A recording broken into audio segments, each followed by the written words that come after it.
Fellas, you know Degree Cool Rush deodorant, right? Well, last year they changed the formula, and guys were mad about it. One dude even started a petition. So guess what? Degree heard us, admitted they messed up, and brought the original Cool Rush scent back exactly how it was. And it's in Walmart, Target, and other stores now for under $4. So grab some and remember why its cool, crisp, and fresh scent made it the #1 men's antiperspirant for the last decade. Degree Cool Rush is back, and it smells like victory for all of us. Don't you love it when things are both easier and more affordable? Like when the rain washes your car for you. Or like when you save up to 10% by bundling your renters and auto insurance with USAA. Bundle with USAA and start saving. Get a quote today. Hilton brings you new ways to stay. With experiences that let you capture the glory days. Introducing the Graduate Hotels. Each inspired by local college towns, these stays are always original and never boring. Get in touch with traditions all across the country and enjoy a stay that's a class above the rest. Book at Graduate Hotels with Hilton Honors Points at Hilton.com. It's a win-win. Hilton, for the stay. From the Fifth Quarter Studio in Madison, Wisconsin,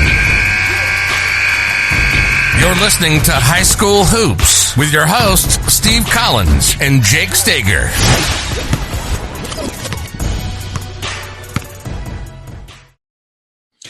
Hey everybody, welcome to High School Hoops. Happy Wednesday. Today we're doing kind of in memory of Ted Anderson. Recently died, coached the game, and then died.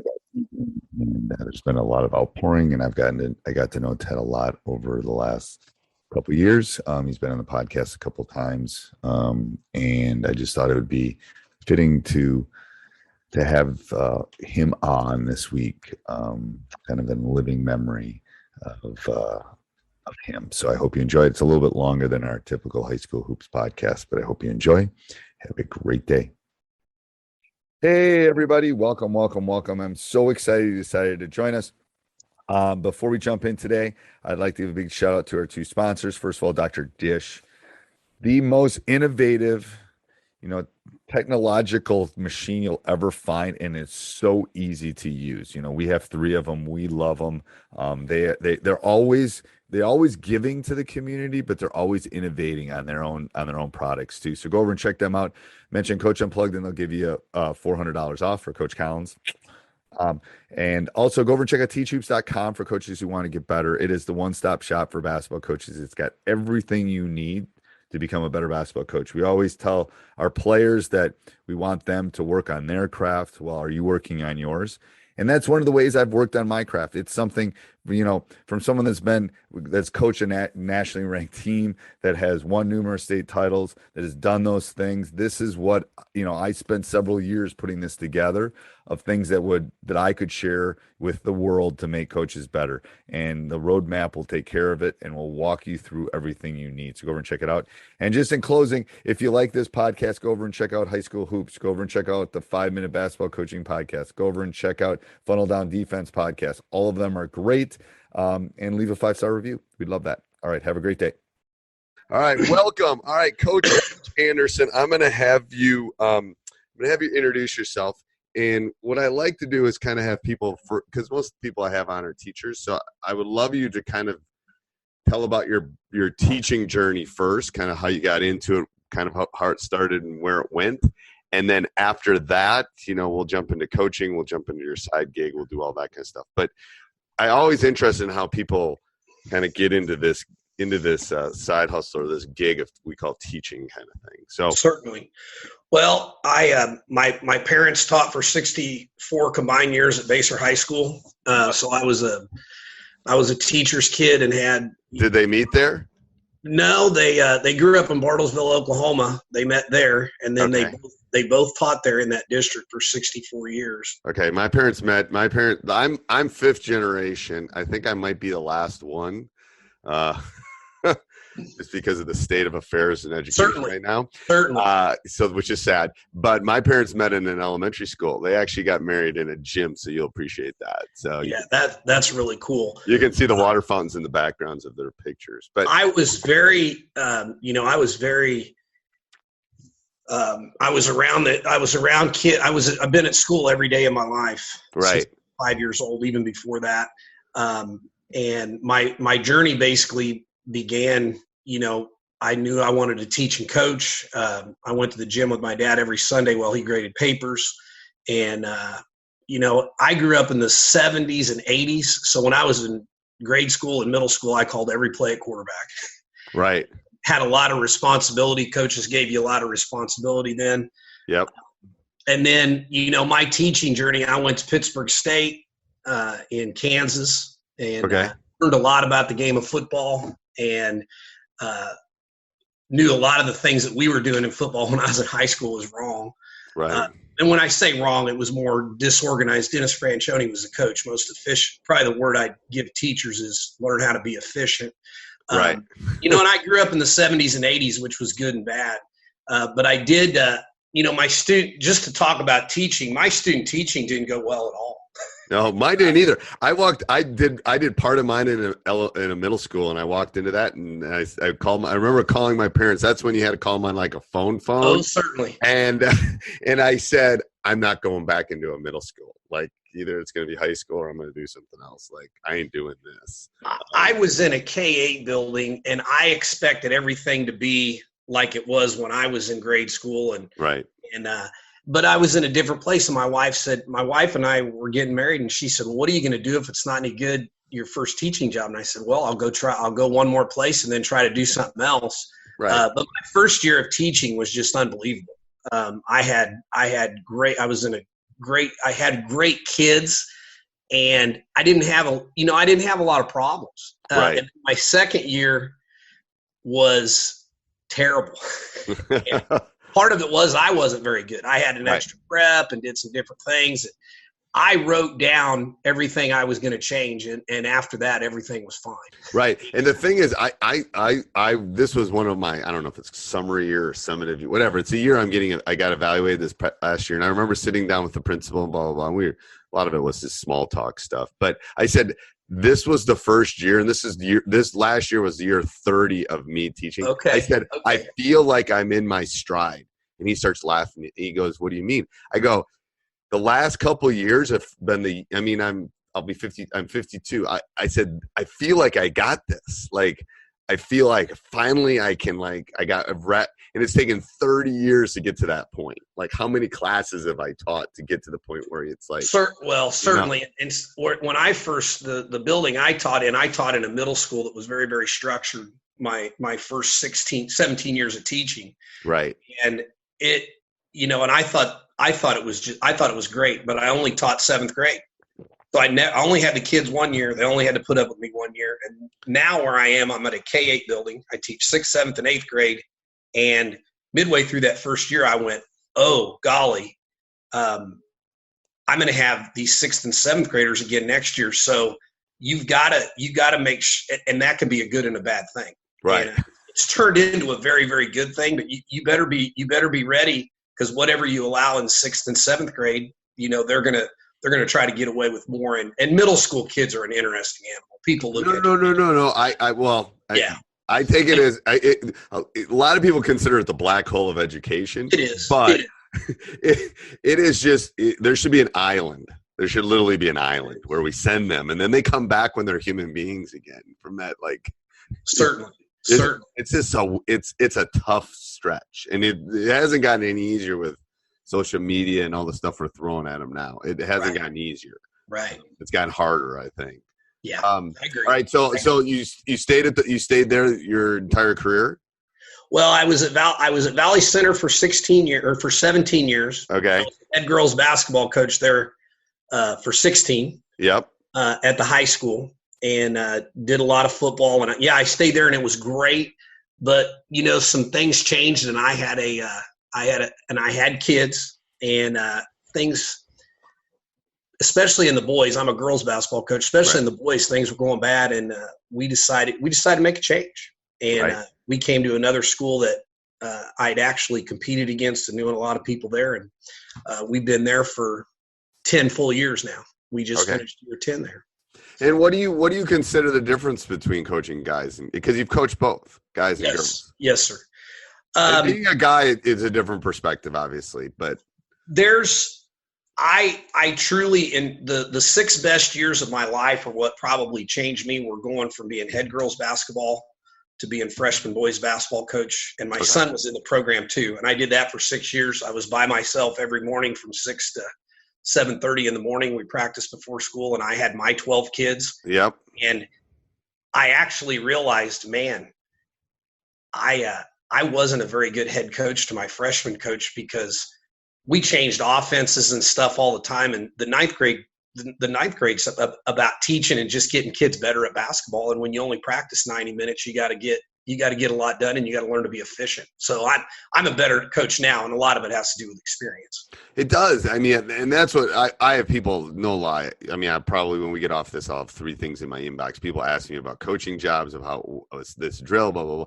And it's like, part of it is you just got to you got to give yourself as many experiences as possible. Yes. You know, it's like being a plumber. It's the exact same thing. We have a leak right now in our sink in our kitchen. So I'm literally trying to solve it myself. And I've been to the hardware store 3 times. Haven't quite figured it out yet. There might be a point where I have to call an expert in, but I'm going to, all of it is giving me experiences. And I think all these things like, I'm going to apply for my first job. I'm going to become a head coach. I'm going to coach in college. It's like, all those guys have had thousands of experiences before they got to that point, Certainly. And that's what I would tell all the young coaches that are listening. Is like, go give yourself as many experiences as you can. You will become a different coach when you coach Beeline said, you mean the prime example, he's coached every level. Now he's with the Cavs, Yes. He learned something on every one. Every level he did, teach it, go volunteer and coach a 4th grade girls team, and then try to get on a varsity staff, and then try to do, everything teaches you a little something. And I would say, and to piggyback off that, I was the offensive coordinator at the high school, at my school before, right, at the high school level. And we had a pretty high level program, and they got me to coach the 3rd and 4th grade. Right. Just to get them in a huddle and to line up. Right. And once you learn to do that, but it wasn't until my son was in 5th grade that we could functionally play football, and then it was fun. But you have to teach it. But it's a teaching thing. It is a teaching thing. Now, I'm not saying what I've read on, and I've asked high-level D1 guys, they spend about 15% of their day coaching the game. They spend about 85% that's why of the game. Want to do that. No, I mean, they're great. Don't get me wrong. Those 15%, they're good teachers, and they have guys under them that are unbelievably great teachers. But the game is about teaching. Like, my team can't set screens to save their lives. I'm going to spend the next 6 months figuring out how I can teach them better how to set screens. It's like we're horrible at it. So I'm going to literally have to break it down to like a 4th grade level. Like, here's where your butt should go. Here's how you should be set. Here's how you should come off it. Here's how you talking about screening. I was just reading about that yesterday. I am a big believer in, we don't headhunt. No. We set position screens and make the cutter use it. Now, the screener, of course, needs to have his feet set and be where you want. But the one thing that I just learned yesterday watching something is the cutter shouldn't make a decision until the screener jump stops. Right, until it stops, and then it has a chance to slip and all that. And you have to read what your defender's doing. They don't read it. It's like I tell them it's like you're going 90 and you just saw the cop. So now you're going to slow down to 65 or 70, and then you're going to get past the cop. And my guess is you're going to speed up again. It's like you got to read. I like that analogy. You got to read the situation, people. And the big issue I saw last night for the people listening is butt to where you want them to go. Yes. So no doubt. We had one of our contact days, and literally they were setting screens, and their butt was facing half court. I go, I don't want him cutting to half court. Certainly. We say shoulder blades to where they want him to go. Yeah. The bounce play that we send him to the corner. Yeah, it's so simple on that. Now, are you pretty structured? No, we run read and react. Read and react. Okay. We're gonna put in we're gonna put in a structured kind of high-low. We stole some stuff from Virginia and a couple other places. The Virginia stuff's good. It is. So we've got some stuff in there. I want them to play. It's funny, and this is for the young coaches listening too. It's like, or even the old ones. It's like I used to run flex and swing early in my career. We were very structured. And that was when I had my best players out. I had NBA guys at that point, but I had to slow them down and make them do some things. Now it's like we're not quite as talented, so I got to give them some freedom, so it's harder to be predictable. But you got to change. If you don't, I still think what I didn't understand though, because I ran flex and I ran Kelvin Sampson stuff forever. You still, even if you're structured, you have to play within the structure and still read within the structure. Right. That's what people and you have to adjust. Yeah. You ask the difference between girls and boys. Girls, they like to know where the cuts are coming, but we also, get some options off of it. So we're not a read and react, but we are reading. We ran Underwood stuff this summer. And that's good. I like that stuff. I do. And the pinch post, I didn't think I could teach, but it's been good for us. My theory is, too, all the stats. I'm a stats teacher. I'm a math teacher. So everyone's shooting threes and 5-footers right now. So we're working on getting some, kind of mid-range, different things, kind of give different Here's the stat I would like to see, because I was listening to a podcast yesterday. I don't know that people understand that a missed 2-pointer, how many times do you get offensive rebounds on a missed 2-pointer? Right. I think you get it. I think you get a lot. I think you get more. I have nothing to back that up, but I think if you've gone around somebody and shot a pull-up, somebody's in the middle of rotation, you got a chance to get an offensive rebound. It's an interesting. I'm going to do some digging on that. That is interesting. Because I never played with the 3-point line. And you probably didn't either because you're 52. No, I never played with the 3-point line. College. It was in college. I did in college. In college. Okay. And it's outside my range. Literally, I've lost like 5 games of horse to my players. Literally 5 in like 30 years. I never lose to them for 2 reasons. First of all, I know what to say to them to get in their heads. Certainly. And I can hit a 15-footer from the elbow with almost I beat one of my former players 2 days ago. 8. He had 1 letter. I had 1 letter. He had 5. We played horse, and I almost beat him on a blindfolded free throw. And they go, "What do you mean?" I said, "I'll blindfold on the free throw. I've shot so many free throws. I know what it feels like. You line me up, I'll hit it." I missed it, but it was really close. The thing is, you need to know your specific range. That's the problem. Is they don't know their specific range. Certainly, they get extended out. And that's funny you say that. We have a boys assistant he's 15 years older than I am, so he's 66. Right. And every year we went to the state tournament, he told those kids, go stand and shoot 5 free throws before you do anything else because of the backgrounds. That will help you find your range, because that should be a range that you know. Right. I literally can close my eyes right now and feel a free throw. I can feel that distance. And it's like, but they haven't going back to what I was saying, they haven't figured out that if they shot threes, they'd beat me every time. I'm old. I don't have that range. Well, I got that range because it was to the girls program. You can shoot with a 28.5 ball. Yes, that's different. I brought a girls ball. I could do it. So, all right. So let's talk about your quotes. You have a couple. Okay. The first one is mine. Okay. Don't be in a hurry to go nowhere. If you teach at a middle school, those kids, I don't have a clock in my room. And if they let me take the phone and the intercom out both, I'd let that happen. But we have kids that try to clean up 5 minutes before the bell, and they're sprinting to the door to go to the next class that they don't necessarily want to be in yet. Take care of the business where you're at. And that's straight off Coach Wooden's be quick but don't hurry. But I use it in the classroom. In the classroom, my number one quote, and my kids gave me a coffee mug with it, don't be in a hurry to go nowhere. Yeah. My grandma Mac used to say, don't wish your life away. Exactly. That's a great one. It is. That was 40 years ago, and I still remember that. And it's like, I do think you need things to look forward to. I think you need to plan trips and do things like that. I always think that, but I'm not like wishing.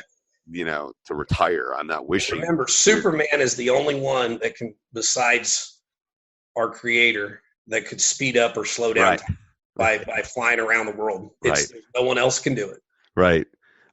Yeah. So I love that. So that takes care of 1 and 2. Go to the next one, Coach. You are.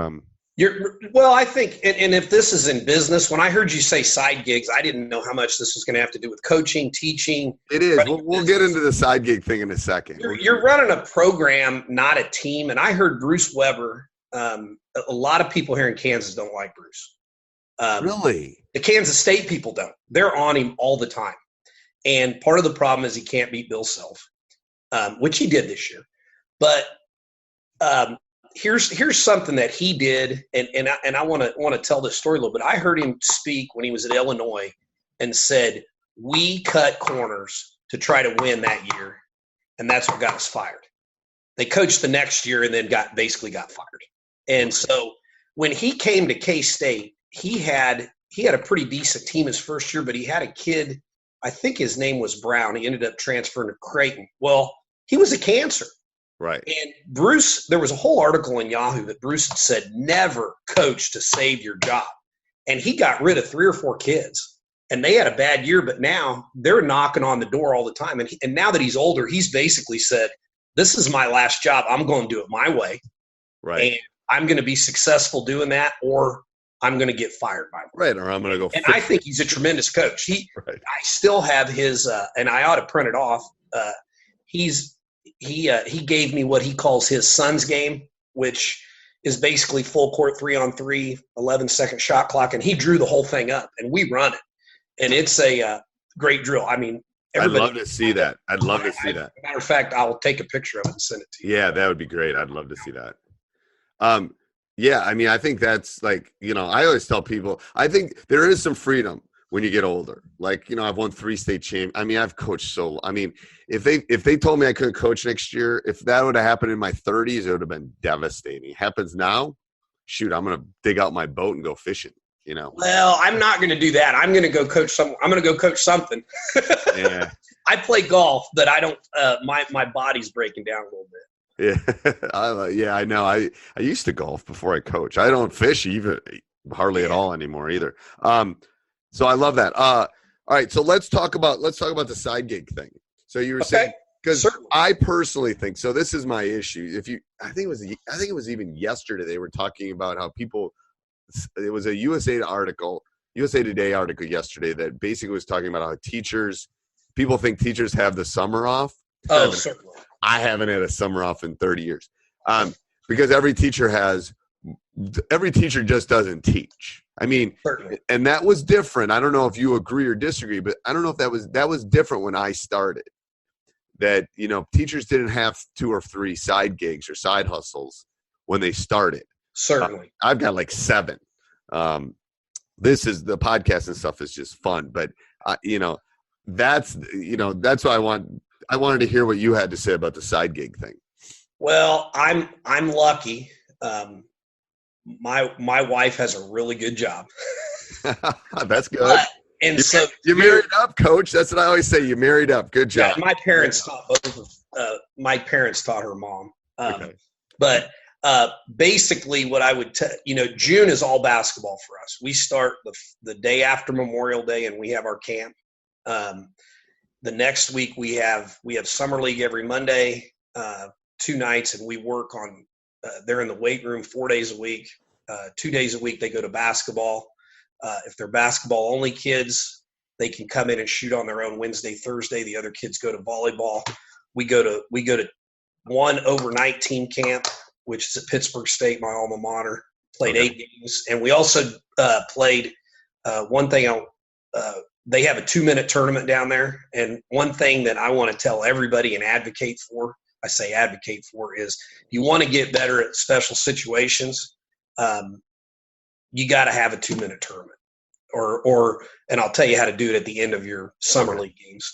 And then we went to Hutch Community College, which is driving distance, and that's just a day deal. And so, all we do is our kids, we do most of our stuff in June. And so I'm until our moratorium, which was July 1st through 8th, where you couldn't do anything or use any of the facilities. Right.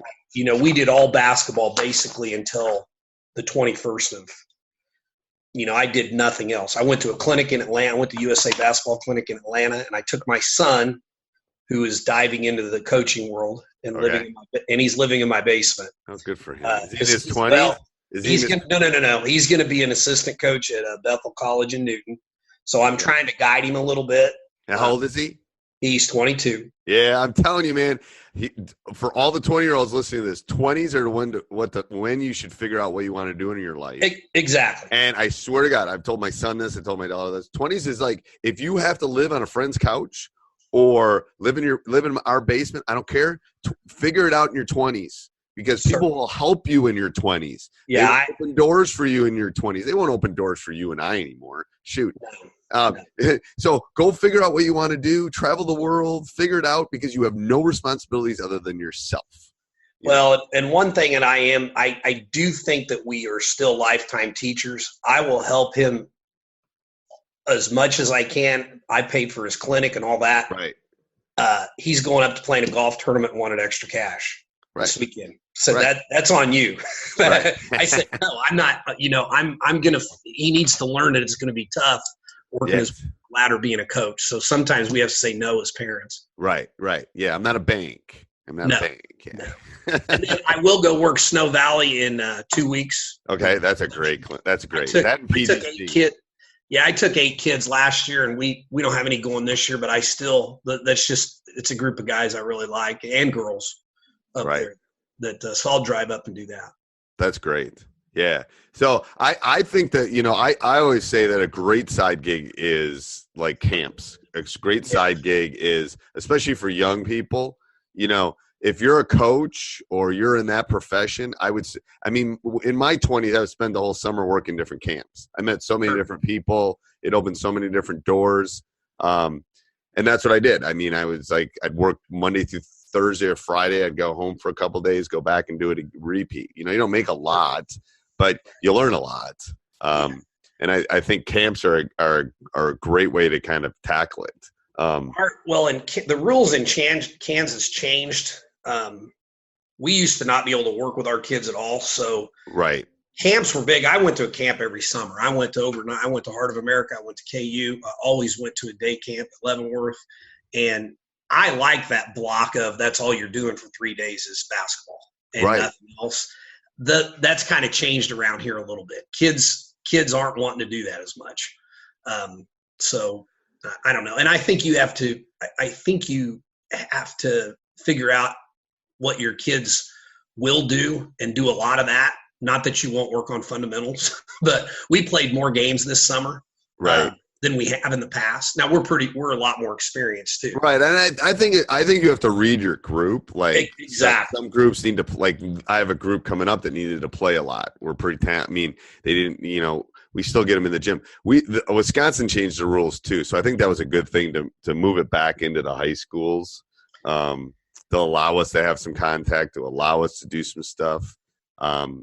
I think was a great move. When I first started, you could only have 3 kids play together or 2 kids play together, and then it was 5 kids could play together, but you couldn't coach them, and so they'd get around on all these different teams, and that now that I have control of them, and I'm in a good place. We're a public school with one Catholic church, right? So I'm not necessarily teaching and coaching in the real world. Right. Yeah. If that makes any sense. It does. Trust me, it does. All right. So tell me about the books that you put on here. Oh, certainly. And I think I put down on this that they make a lot more sense when you're older. I always say I wish I'd have read them when I was younger, but I don't know if I'd have listened to them. My dad said, I told you all that stuff when you were growing up. But The Growth Mindset's probably the number one book that has changed me a little bit, by Carol Dweck. And it's helped me as much on the classroom as it has on the court. We say good job all the time. Yep. And I know they did the deal on John Wooden his last year where the guys they followed him around and did all of his positives, negatives, and all that. But I tell my coaches, we are not going to tell – we need to tell them why they did a good job, right, or what they did. I've been around some kids that can run drills perfectly and they try to please you and everything, and then they can't play because they won't exit their comfort zone. Right. And the only way you can get better is, and this goes along with the talent code of finding your sweet spot. Well, I think it also goes back to the business part, like for, anything in life, you're going to fail. Like the first couple of businesses I started were, you can hear the thud. But you learn something from it. But I learned something. It's like I learned that, all right, find the minimal viable product, spend the least amount of money to see if there's any interest. Because the first time it's like having your first team, you think, oh, we're going to win it all. It's like your first business, you think, oh, well, what island am I going to buy in the Caribbean? You get this unrealistic expectation, and then you have to learn like, well, okay, that's not enough. You need to be able to do other things to be able to certainly. Yeah. And it's that growth mindset. I always use the analogy, especially at camp. I said, I live about, 2 miles from school. I said, do you think I can, I always ask my young kids, I said, I take a ball and I said, do you think I can dribble this ball to my house, which is about 2 miles? And they go, yeah. And I said, when I get to the house, do you think I'm a better dribbler if I do that? And they all look and they like that. Yeah. And they go, well, no. I go, well, why not? Because you're just walking and dribbling. I go, yes, because I'm not pushing outside my comfort zone. If I did this as fast as I could, or I took 2 balls and I did cross it, you think I'd lose the ball sometimes? You think I could go all 2 miles and not lose it? They go, well, no. Do you think I would be a better dribbler when I got to the house? Yes. It's like, well, there's your answer. I applaud when they make the mistake. I swear to God. It's like, certainly. Good job. And they look at me, what do you mean? I go, you want to push to that point of making a mistake. And you should say good job to the F, and you applaud effort. Yes. Yes. I said, I'm not applauding the mistake. I'm applauding exactly. and I tell them why. I said, that's it. You're pushing yourself. Good job. Blah, blah, blah, blah, blah. Whatever it is, that specific thing. That was a great, but it's like, I don't applaud that you can dribble down and dribble back. Okay. You haven't pushed yourself. Halliday presents, in the red corner, the undisputed, undefeated Weed Whacker Guy. Champion of hurling grass and pollen everywhere. And in the blue corner, the challenger, extra strength Halliday. Eye drops that work all day to prevent the release of histamines that cause itchy allergy eyes. And the winner by knockout is Halliday. Halliday, bring it on. So it was funny, yeah. We have what we call teach technique mode and then game mode, kind of, if that makes any sense. And we tell our kids, we try to do at least 3 reps of everything. Rep 1 is try to get it right, or is to learn it. Rep 2 is to do it quicker, and then rep 3 is to do it faster than you think you can, and possibly make a mistake. And then I call that finding your sweet spot. And now with that, what do you call that? I love that. So the first rep we have teach / technique mode. So when we start a practice, our kids know all I've got to do. I give them a practice schedule every day, and I'm going to put a note at the top. And let me digress here for just a second. I put a note at the top that says that they have to read. Like the first day of camp, we had 6 seniors. Well, we had to have 6 seniors at 6 different baskets. Well, they didn't read the top because we started at 5:45 in the morning. Right. We came in and did push-ups. Right. And then we got that squared away. But we start with form shooting, and that's teach and technique. And then so when you're doing teach, anytime we're in form shooting or our partner 26 drill or whatever our pre-practice shooting is, that's form and tech. That's teach and technique. Okay. So if you're in teach and technique, you're trying to get it right.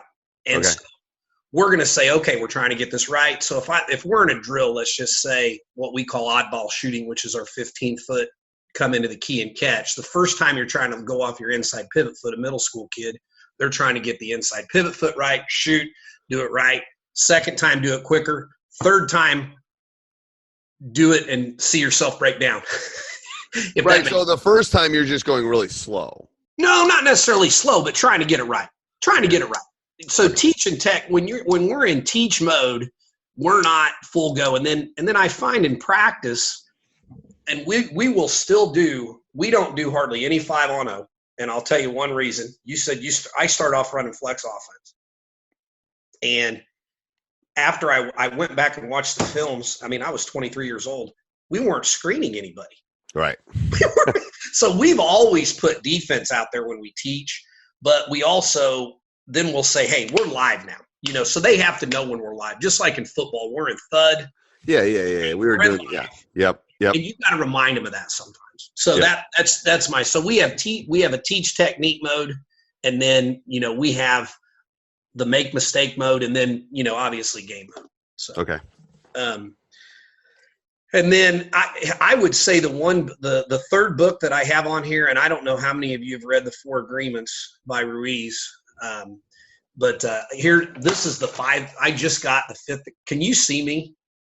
I can't. I see a big T. Oh, okay. You just see a big T. Okay. Yeah. Well, anyway, I have the 5th agreement, but the 4th agreement is matter of fact, I was reading it before Tom Brady was, and basically it helps you as an individual. Okay. Basically, one of the quotes in there is, like the 4 agreements are: be impeccable with your word, don't take anything personally. And that hit me very, very, really helped me the most. My first year of being a varsity coach, the second time around, I had 2 of the worst emails. I had one of the worst meetings and one of the worst emails I've ever gotten in the history of coaching. Right. And remember, don't take anything personally means whatever anybody thinks of you is their problem and not yours. It is. And there's all sorts of stuff in this book. And I swear to God, here's what I tell young coaches too. It's like, don't take it personal. Exactly. You can't be rational with an irrational person. Certainly. This is Mama Bear or Papa Bear coming out, which will literally eat you before they let anything happen. So they're not being rational at that point. So let them vent, let them tell them their side of the story. But it's not for the most part, I would say 99.9% aren't personal attacks. Certainly. They are literally like, it's a mama bear with 2 cubs and they're trying to protect them. Certainly. That's all it is. It literally is instinctual, I think. Well, and if and I don't even know where I had that in here. And it wasn't on books, but one of the things that I've always, are we going to get to successes and failures? Yes. Okay. Yes. Well, I'll talk about that when I get there. Okay. All right. So that was your 3rd book. Okay. So, your favorite drill, favorite practice drill. Well, if I were going to do one, we used to have tryouts at the freshman level. We had tryouts. We'd have 25 kids come. We're going to keep 12. Right. We've got about 3. We're going to look and see how they shoot and all that kind of stuff. But you can see how athletic they are too. Yeah, and to see how athletic they are. And you can go do. We had a few layup drills, but the one drill we do is, some people call it 3-on-3 continuous. I call it UCLA drill because it's a John Wooden drill. 3-on-2 with a trailer continuous. So you do the trail. Where is the trailer coming from? Bring them in from half court. Okay. You got the 3 guys and the 2 coming in, and we always start off not letting them press. Yep. Okay. And then, to me, you can play that for 15 minutes. If they told me you have 1 day to pick a team, I'm gonna go watch them shoot around and see what their form looks like. Right. I'm gonna watch them shoot a layup. I'm gonna do a rebounding drill because there are some kids that can just go find the ball, and then we're gonna play UCLA. Okay. And and it's full court 3-on, or I would play full court 3-on-3. Okay. And see what the kids knew. And if I had one drill that I had to do and just teach out of, that would probably be it. I think the game is a 3-on-3 game. It is. I've said that a million times. It is literally, every league, until they're in almost late middle school, they should only be playing 3-on-3. To be honest with you, you can't hide. You have to play. You can't hide. You have to be active. It's like, I make my guys play 3-on-3. It's like they don't do it enough. Here is one thing that we did. There are 2 drills that I have that we do at camp that I love, and they're called Bonanza. Okay.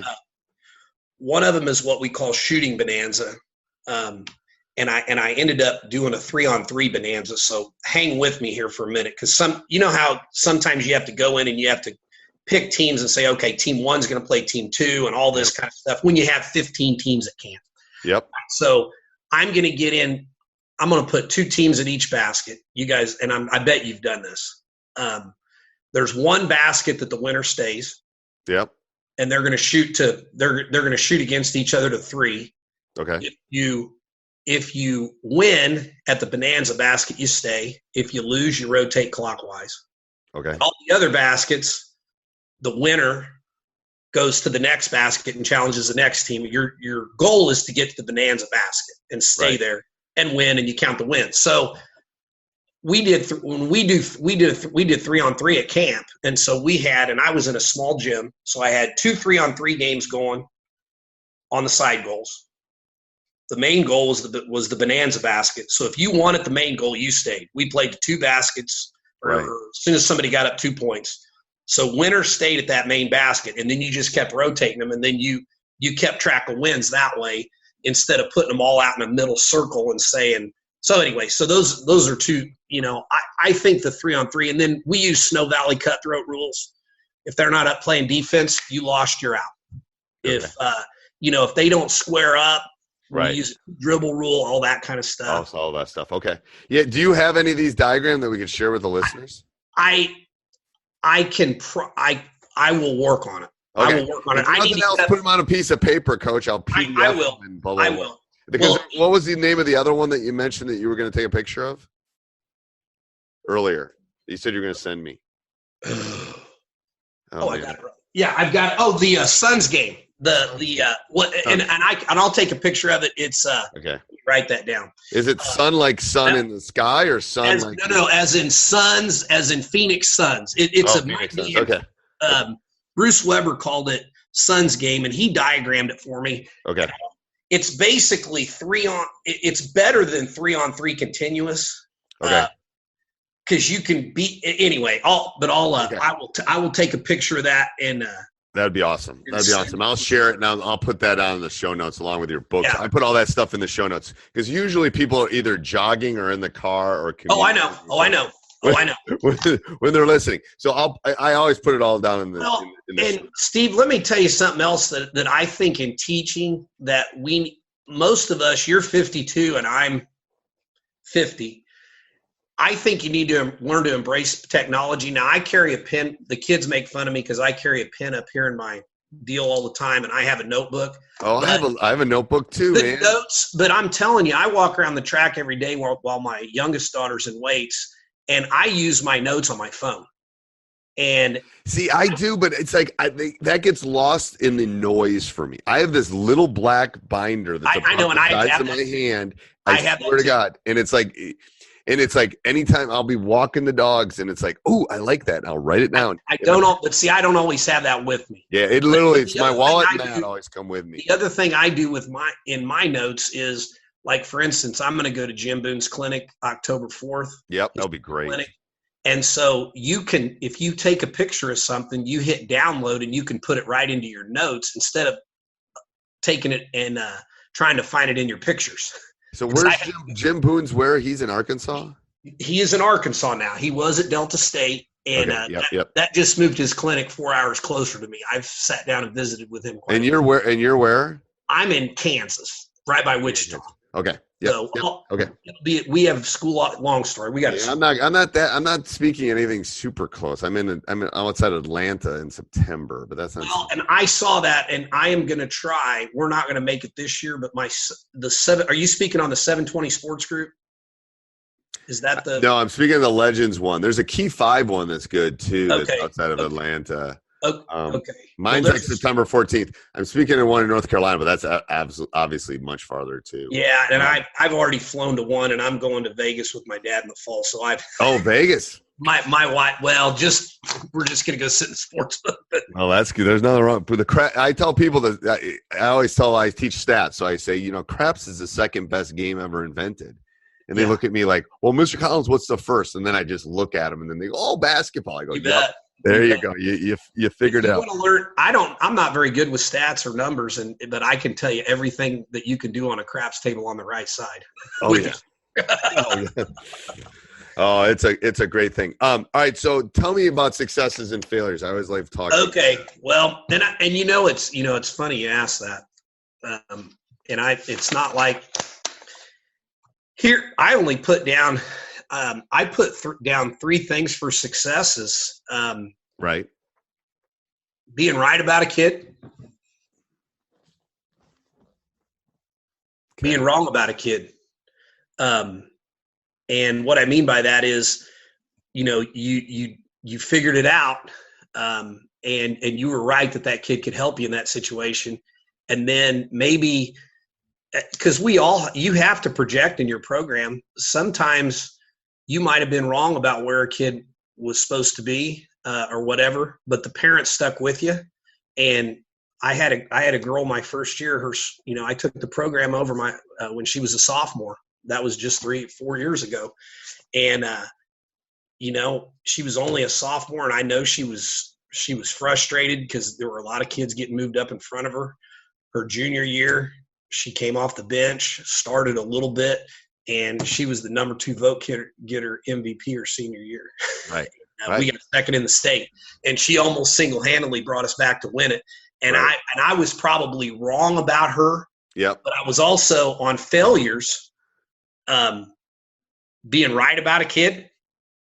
Right. I had a kid at my old school. I got so mad at him one day in 8th grade. I picked up a book and threw it all the way through to the other teacher's room. And and he did a whole bunch of other stuff. And I said, in my mind, something bad's going to happen to him later. He killed his parents. But that's a failure. Being right about a kid is a failure. Right, it is. Being wrong about a kid. There's a kid in my house that didn't play in the last game when we lost in tournament. He lives in my house. He was a junior. It's like, and it's like the walks I've had and torn between myself. It's like, did I not play him because he was my kid? Did I not play him because he wasn't ready? But the best thing that's come out of it is like he's like a man on a mission now. Like.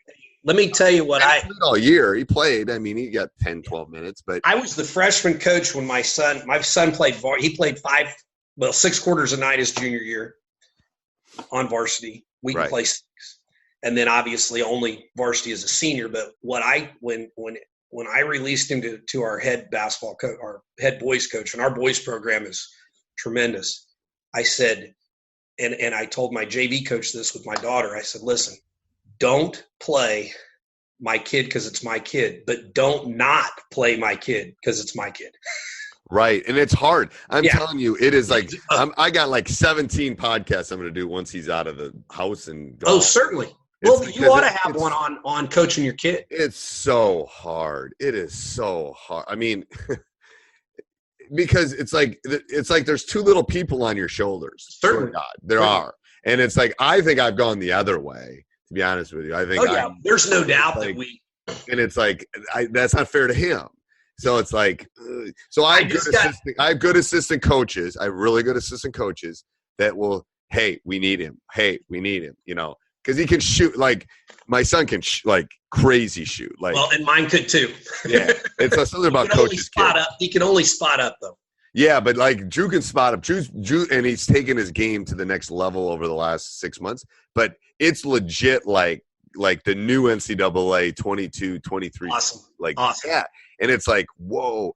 But it's amazing because the assistants will go, we need Drew. We need Drew. It's like I'm going, it's like because I'm looking at the defensive. It's like oh my God, it's so hard. It's so hard. But it's also been one of the joys of my life.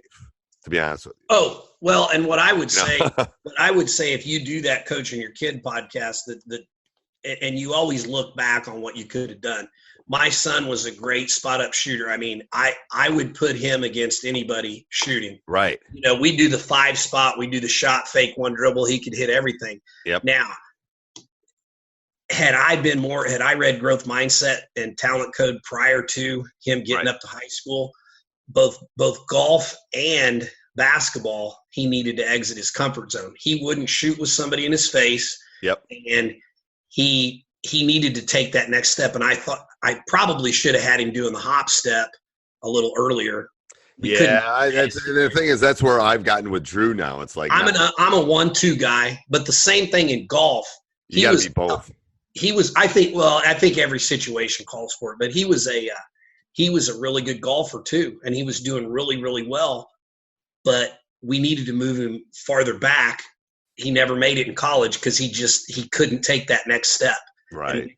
We should have. There's all sorts of walls you got to break through. Right. But that's with any kid. That's any kid. That doesn't matter if it's a coach's kid. All right. Any parting words, Coach? Let's talk about your blog and stuff. Well, I don't have a blog now. I put stuff on Twitter all the time. I'm at Pick and Roll Basketball. Okay. And then I'm on Facebook as well. Okay.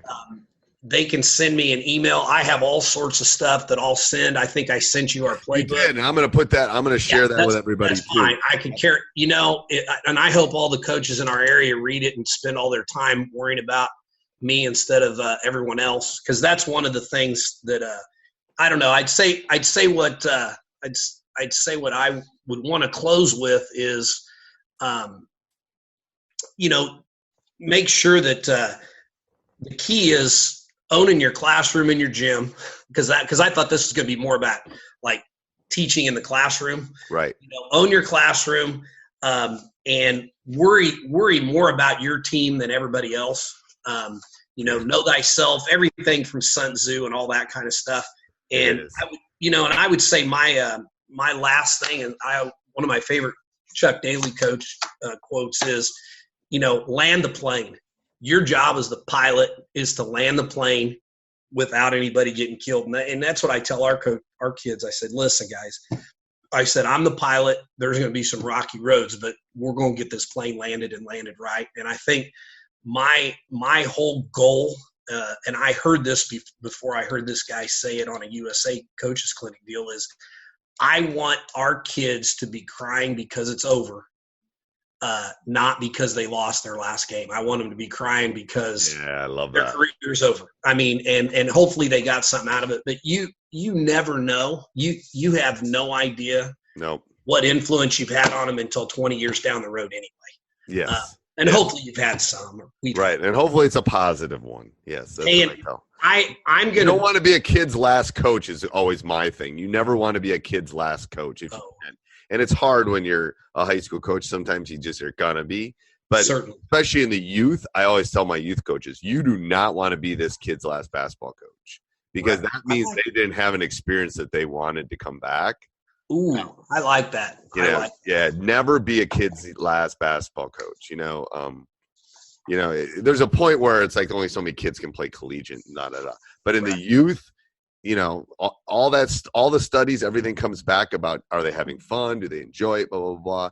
It's like no one's going to remember their 5th grade tournament in June ever. Right. I know. Hey, one other book that really did change me a little bit, and I didn't think of it. Bruce Brown is one of the best writers of how to coach and how to treat kids. Bruce Brown, you said? His name is Bruce Brown, and I have several of his books, and he's big on positive conditioning. Do you have one name so I can look him up? I'll put him in the show notes. Bruce Brown is his name. But do you know a name of one of the books? Yeah, let me get one. There's probably more than one Bruce Brown on Amazon, probably. I don't know. It's kind of like Steve Collins, there's lots of Steve Collinses.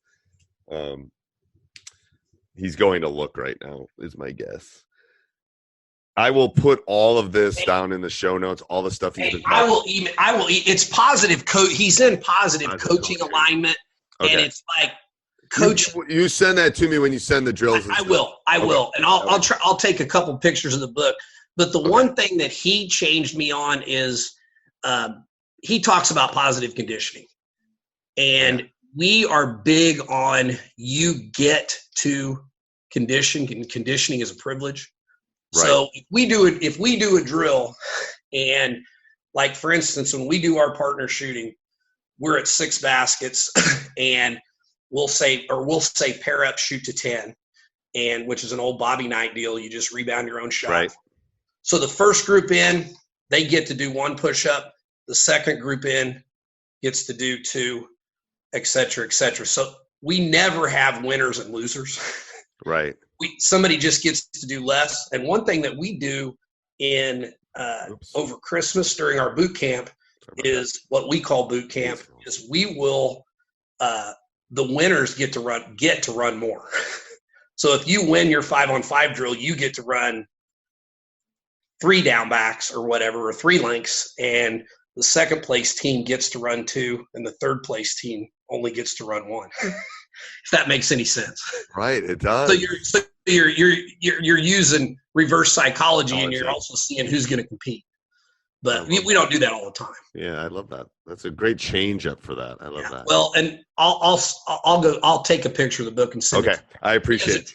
He has a drill called Eliminator. I know we're getting ready to quit, but no, it's like I'm dinging. Yeah. I got it. One in noon. Thank you so much for being on, Coach. And I'm gonna send you an email about your website too. Okay, awesome. Thanks. All right, brother. Hey, appreciate it. Yep. Hey, where can I find this? Find this. Yep. So this is going to be in a couple different places. I think I'm going to put it on Coach Unplugged. That will probably. This podcast is part of the Sports Social Podcast Network.